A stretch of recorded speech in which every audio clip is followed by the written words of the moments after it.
back. This month is Prostate Cancer Awareness Month, and here to talk more about the best ways to prevent it is Dr. John Russell. Thank you so much for stopping by. You're welcome.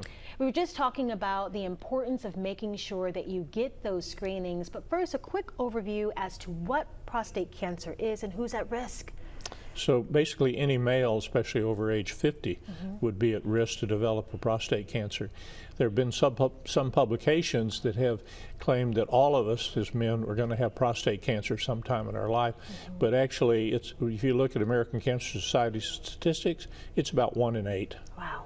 And with those statistics in mind, that's probably why it's so important for men to get checked. But you said women are used to having those yearly exams, men not so much. Not so much. And prostate cancer is silent.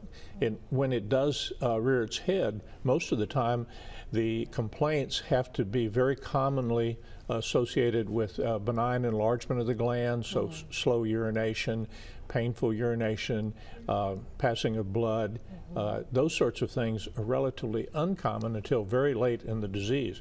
The blood test, the PSA, that came about in 1987 commercially, has changed in a huge way how we manage folks. The earlier we can get to somebody, the better their outcome. Right. So with low-grade, low-stage disease, we're looking at 5 years down the line after diagnosis, 99% of those folks are alive. Nice. Let's talk more, because you touched on the symptoms there. Let's talk more about the treatment too. And I know that varies based on where you are in your journey. Yes, and let's just pick a group of men because we stratify by groups, but somebody that has a relatively low risk cancer is in good health otherwise and is in the age range of 50 to 65.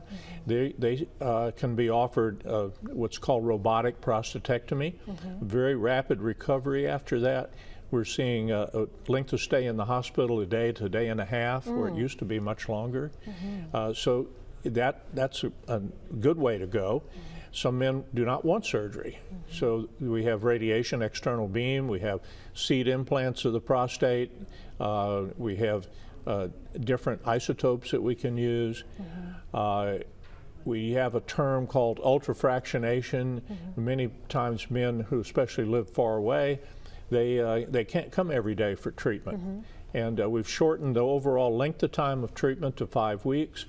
But however, we go to ultrafractionation, it's just 5 treatments, and they're just 2 times a week. So it's much more convenient, but you have to be very careful in who you recommend that to.